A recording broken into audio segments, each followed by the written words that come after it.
En el video anterior estábamos hablando un poco acerca de el Ministerio Público, ¿verdad? Y específicamente hablábamos sobre la Fiscalía General de la República. Sin embargo, la Fiscalía no es el único ente que forma parte del Ministerio Público. También dentro del Ministerio Público se encuentran las Procuradurías, ¿verdad? Y la primera que podemos analizar es la Procuraduría para la Defensa de los Derechos Humanos. Eh, y aquí tenemos a, si no me equivoco, se llama Raquel Caballeros, creo que se llama. Ahorita déjenme buscarlo, que no estoy seguro cómo se llama.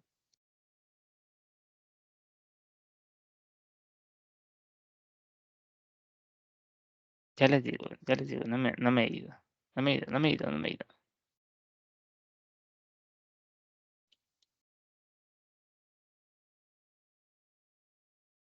Se llama, ya les digo, Raquel, sí, Raquel Caballero. Ya ven, no estaba equivocada. Bien, entonces, pero la Constitución de alguna manera le da cierto reconocimiento a la Procuraduría para la Defensa de los Derechos Humanos. Y es que la Procuraduría es para la PDDH. Me voy a referir a esta Procuraduría como la PDDH, por su sigla, ¿verdad? Es una institución integrante del Ministerio Público de carácter permanente e independiente, con la personalidad jurídica propia y autonomía administrativa. Es decir, que no va a depender de nadie. No depende no depende eh, del ejecutivo, no depende del legislativo. Si el legislativo nombra al funcionario público que va a estar a cargo de la institución, pero no depende, no hace lo que el legislativo le ordena, ¿verdad? Y tampoco hace lo que el judicial le ordena, mucho menos hacer lo que sus instituciones pares le ordenen, ya sea la Fisca o la Fiscalía o la Procuraduría General de la República, ¿verdad? La PDH entonces es independiente y tiene como objetivo principal, eh, velar por la protección, promoción y educación de los derechos humanos. ¿Será que lo hace? Bueno, nace con los acuerdos de paz de Chapultepec, eh, posterior al conflicto armado salvadoreño, ¿verdad? Finalizando el conflicto armado salvadoreño, entonces se le da paso a la creación de la Procuraduría para la Defensa de los Derechos Humanos, o como la conocemos comúnmente, la PDDH, ¿verdad? Pero, ¿qué le corresponde a la PDDH? Y en el artículo 194I de la Constitución se establece que le corresponde al Procurador para la Defensa de los Derechos Humanos, es decir, a Raquel Caballero, ¿verdad? Primero, velar por el respeto y la garantía de los derechos humanos. Esta es la principal función que tiene la PDDH. Pero también, en caso de una violación a derechos humanos, le corresponde investigar de oficio o por denuncia, ¿verdad? Esos casos de violación de derechos humanos. Asimismo, le corresponde asistir a las presuntas víctimas de violaciones a los derechos humanos y promover aquellos recursos judiciales o administrativos para la protección de los derechos humanos, pero además vigilar la situación de las personas privadas de su Bueno, vamos a hablar de esto después. Quedémonos con los primeros cuatro. Imagínense que de repente haya habido una persona o un grupo familiar que haya sido desplazado, ¿verdad? Por pandillas y de repente hayan sido torturados, ya sea de manera violenta o de manera sexual, que también es violento, ¿no? Em, y haya un daño irreparable y se le tenga que dar una protección especial a este grupo familiar. Imagínense que sea una madre con sus dos hijas, ¿verdad? Un caso muy fuerte, una madre con sus dos hijas, y hayan sido torturadas, ¿verdad? Por grupos pandilleriles, amenazadas, ¿verdad? Incluso privadas de sus libertades y coaccionadas. Bueno, la PROCU debe velar por el respeto y la garantía de esos, de sus derechos humanos, que los derechos humanos son inherentes a la persona humana. Es decir, que el cumplimiento de ellos no depende de una condición, no son condicionales, sino que se debe cumplir sí o sí, ¿verdad? Entonces, si ha habido esto, le corresponde investigar qué es lo que pasó, así como asistir a las víctimas y promover los recursos judiciales. Es decir, que debe dar una asistencia psicológica, un acompañamiento jurídico, ¿verdad? Y la protección, ¿verdad? Que se le pueda dar a estas víctimas.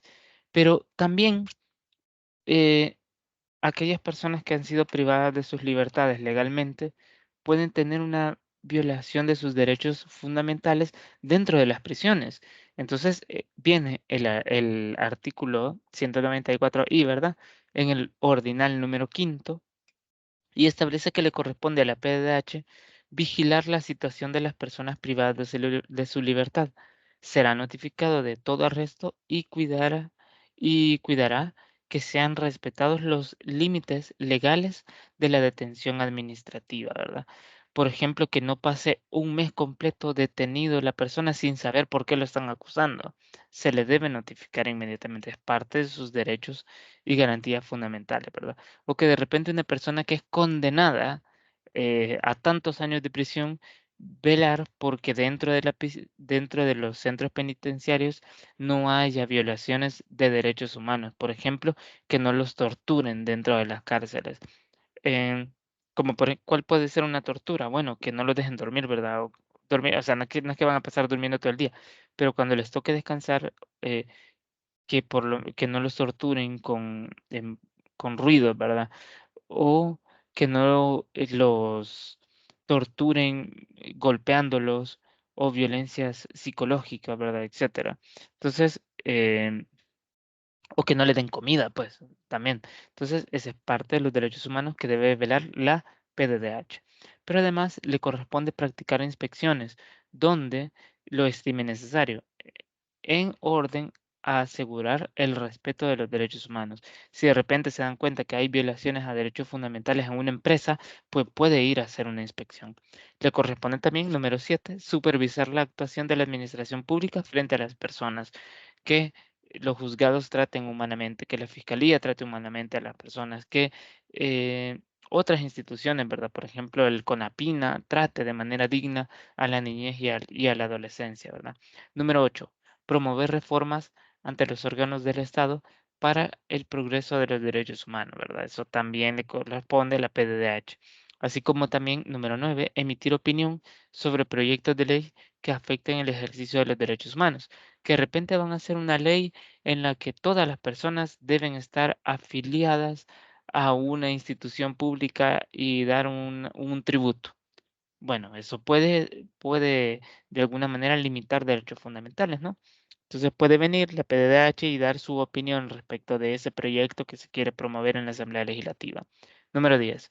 Promover y proponer las medidas que estime necesarias en orden a prevenir violaciones de derechos humanos, ¿verdad? Es decir, básicamente, a buen salvadoreño, matar el chucho a tiempo, ¿verdad? Procurar que no hayan violaciones a derechos humanos. Número 11. Formular conclusiones y recomendaciones públicas o privadamente, ¿verdad?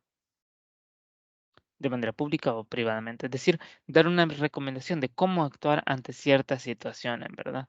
Por ejemplo, que de repente dan recomendaciones de cómo se debe proceder ante el arresto o ante un, un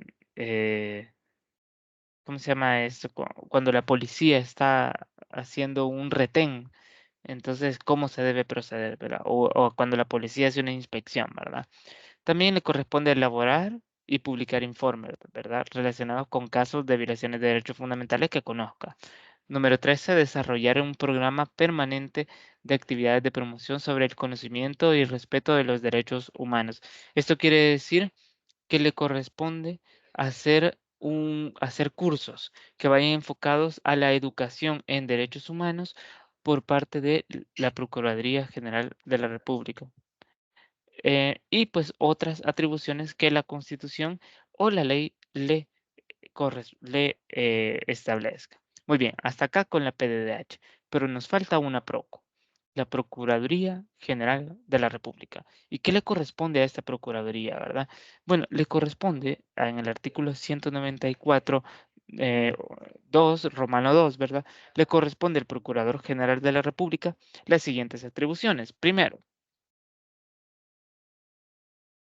velar por la defensa de la familia y de las personas e intereses de los menores y demás incapaces.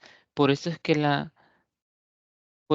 mayoría, no sé si se han fijado que hay como un sentido común en que si una persona menor de edad, hablemos de un niño o un adolescente, no tiene una alimentación adecuada, la gente dice: "Mira, pero tiene papá, ¿verdad? Mira, pero tiene mamá, ¿verdad? Debe darle una". Las personas le llaman manutención, en realidad se llama, cuota alimenticia.